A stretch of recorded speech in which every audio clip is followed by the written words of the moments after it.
Hello बच्चों, कैसे हैं आप। आशा करते हैं आप बहुत अच्छे होंगे। तो आज आपके लिए चैप्टर नंबर 4 है, क्वाड्रेटिक इक्वेशन। चैप्टर नंबर 4 है, ठीक है। इसका इंट्रोडक्शन वीडियो है, समझाएंगे और इससे आपको सारा का सारा क्वेश्चन करवाएंगे, ठीक है। तो आइए देखते हैं।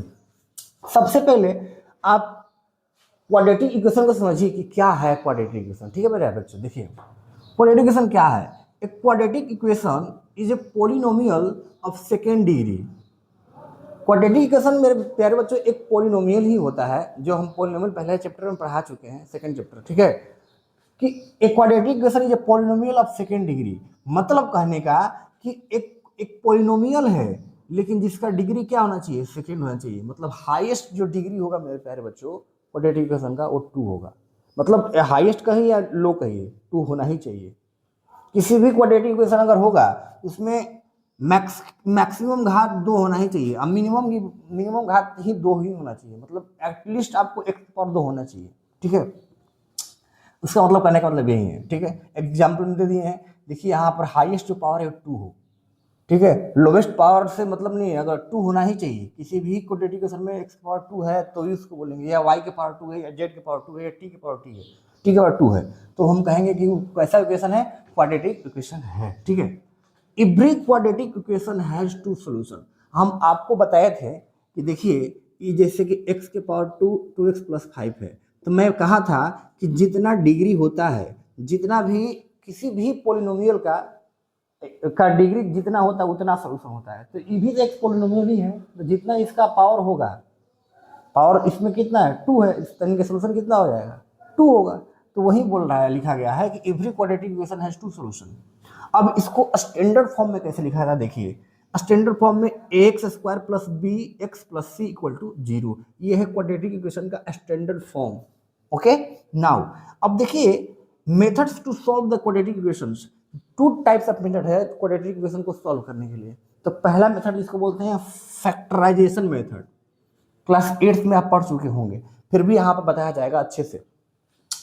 दूसरा है by quadratic formula. Quadratic formula से भी हम लोग मतलब सॉल्व करते हैं क्वाड्रेटिक इक्वेशन को। तो आइए पहले हम इसको फैक्टराइजेशन मेथड पढ़ते हैं, ठीक है। तो आइए हम देखते हैं फैक्टराइजेशन मेथड क्या होता है, इसको इरेज कर लेते हैं, ठीक है प्यारे बच्चे। तब तक आप इसको स्क्रीनशॉट ले लीजिए। आइए ठीक है, अब हम पढ़ेंगे फैक्टराइजेशन मेथड। फैक्टराइजेशन मेथड, ठीक है। पहला है फैक्टराइजेशन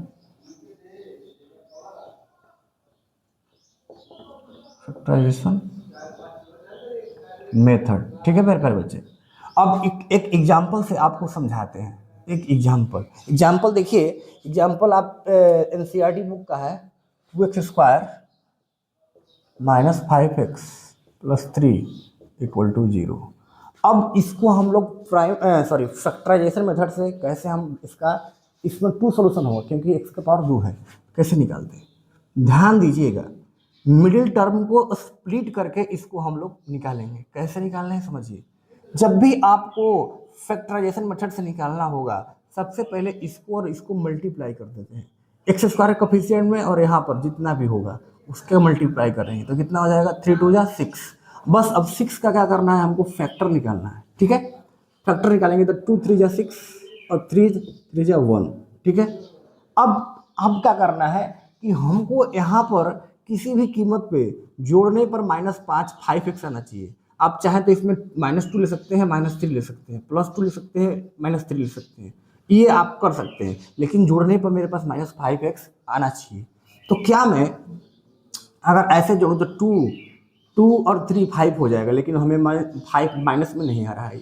तो क्या मैं -2 ले सकता हूँ और -3 ले सकता हूँ, तो मेरे पास -5 भी हो जाएगा। और इसको जब हम मल्टीप्लाई करेंगे -2 इंटू -3 मेरे पास 6 हो जाएगा, जबकि मल्टीप्लाई करने के बाद 2 3 जा 6 आना चाहिए। तो देखिए आ रहा है, यानी कि मेरे पास परफेक्ट है। मैं 2x स्क्वायर -2x -3x ले सकता हूँ, कोई दिक्कत नहीं है। तो -2x -3x प्लस 3 लिखेंगे इक्वल टू 0 हो जाएगा। मेरे प्यारे बच्चे समझिएगा यही। अब देखिए यहाँ से 2x कॉमन है, 2x कॉमन है, दोनों में 2x है, इसमें भी 2x है। तो अब मैं क्या करूँगा कि यहाँ से 2x कॉमन ले लूँगा। तो मेरे पास क्या बचा, इसमें तो x बचा और इसमें सिर्फ 1 बचेगा।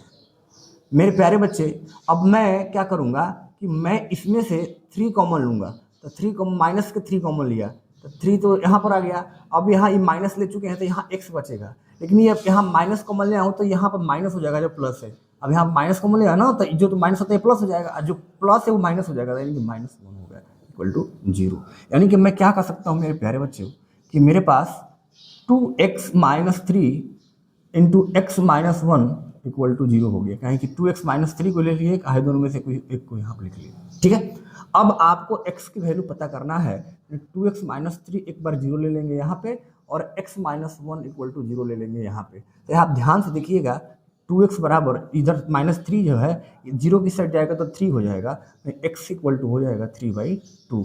ठीक है मेरे प्यारे बच्चों, अब ये समझिए कि x - 1 है, इधर जाएगा तो +1 हो जाएगा, x बराबर 1 हो जाएगा। तो मेरे पास 2 वैल्यू आ गई है x की।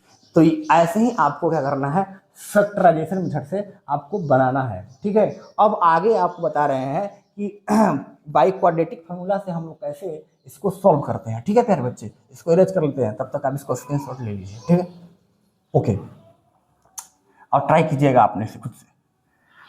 आइए आइए आपको और बता रहे हैं, by second by quadratic formula. एक चीज आपने माइंड में रखिएगा, ठीक है, क्या रखिएगा कि क्वाड्रेटिक फॉर्मूला को पहले लिख लीजिए। x इक्वल टू होता है -b plus minus under root b² - 4ac upon में 2a। ठीक है, ये होगा। एक और फॉर्मूला है, उसको बोलते हैं d equal to b² - 4ac। इसको बोलते हैं डिस्क्रिमिनेंट, डिस्क्रिमिनेंट बोलते हैं। ठीक है, अब यहां पर समझिएगा, अब समझिएगा, क्या समझिएगा कि भैया अगर d की वैल्यू 0 से बड़ा आ जाता है, इफ d ग्रेटर देन 0, तो हम कहेंगे कि हमें 2 डिस्टिंक्ट नेचर ऑफ रूट्स पहले लिख देते हैं, अच्छा रहेगा आपको।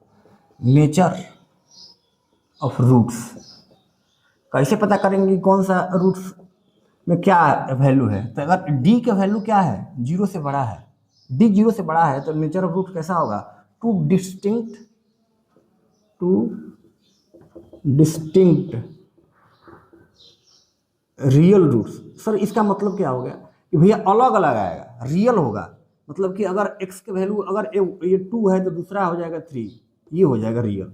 ठीक है, अच्छा, मतलब कि अलग अलग आएगा। अगर d इक्वल टू 0 आ रहा है, डिस्क्रिमिनेंट की वैल्यू इक्वल टू 0 आ रहा है, तो हम कहेंगे 2 इक्वल रूट्स, मतलब कि अगर x बराबर 2 है तो ये भी 2 आएगा, मतलब ये है। अगर d लेस देन 0 है तो हम कहेंगे, क्या कहेंगे कि सर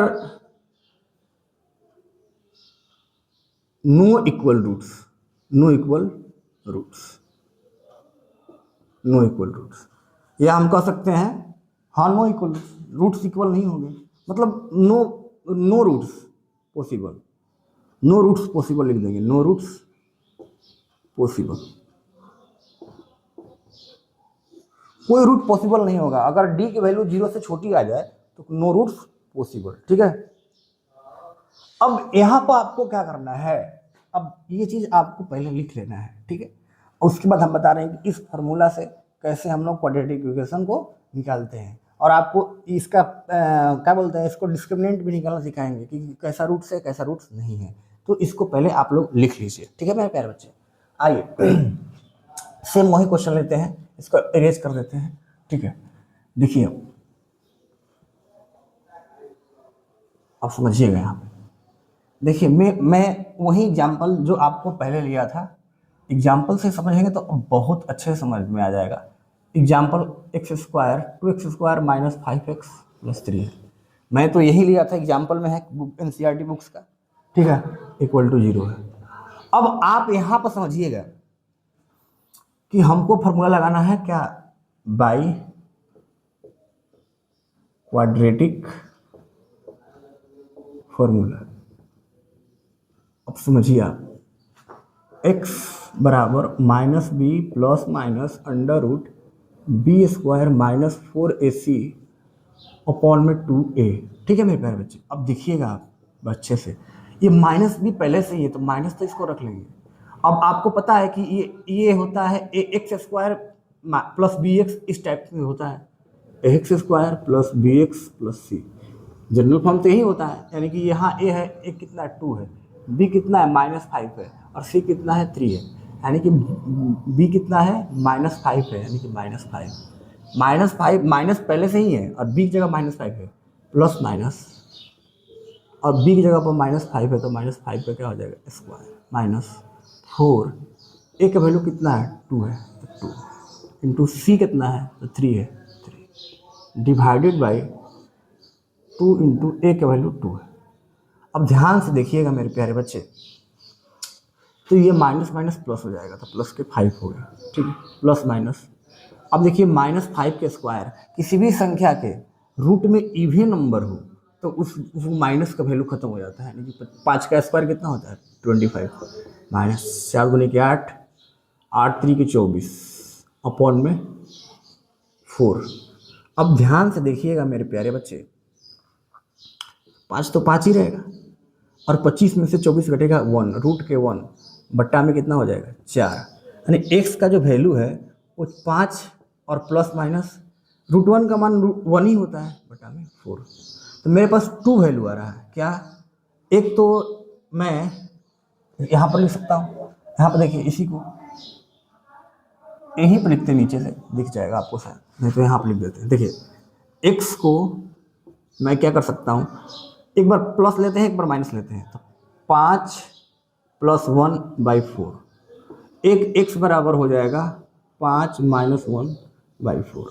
एक प्लस लिए हैं फिर एक बार माइनस लिए हैं, तो यहाँ पर देखिए कोमा है और कुछ है नहीं, कोमा एक सही है, तो x बराबर हो जाएगा 6/4। यहाँ पर x बराबर क्या हो जाएगा 4/4। ध्यान से देखिए ये कट के 1 हो जाएगा और ये 2 3 जा 6, 2 2 जा 4, यानी x बराबर हो गया 3/2 और यहाँ पर x बराबर हो गया 1। हम पहले ही बताए थे मेरे प्यारे बच्चे, जब हम फैक्टराइजेशन मेथड से पढ़ाए थे तो यही सेम आंसर आया था, ठीक है, यही सेम आंसर आया था। तो ये चीज़ आपको ध्यान में ही रखना ही होगा, ठीक है। तो ये होगा। अब हम पूछेंगे कि क्या ये जो इक्वेशन है, जो ये क्वाड्रेटिक इक्वेशन है, इसकी क्या बोलते हैं नेचर क्या है। तो नेचर निकालने के लिए आपको बस ये निकाल लेना है, b² - 4ac।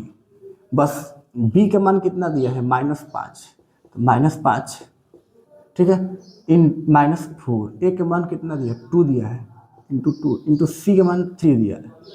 तो देखिए ये तो बोले हैं कि अगर किसी भी माइनस संख्या में अगर इवन नंबर हो तो वो उसका माइनस वैल्यू खत्म हो जाता है, 25 हो जाएगा। और ये 4 दूनी 8, 8 3 के 24, यानी 1 आ गया। यानी ये क्या आ गया, ये क्या है 1, क्या है 1, क्या है 0 से बड़ा है, यानी कि कितना आएगा 2 डिस्टिंक्ट रियल रूट। देखिए 2 डिस्टिंक्ट रियल रूट आ गया है ना, इनका मतलब कह सकते हैं कि 2 डिस्टिंक्ट रियल रूट्स आएगा। तो मेरे प्यारे बच्चे यही है, और जितने भी क्वेश्चन आपका मतलब इस चैप्टर से रहेगा, एवरी क्वेश्चन हम करवाएंगे, ठीक है। आप बस सपोर्ट कीजिए थोड़ा सा, ठीक है। हर एक क्वेश्चन हर एक चीज़ आपको बहुत बेहतरीन तरीके से कराया जाएगा, ठीक है। तब तक के लिए धन्यवाद।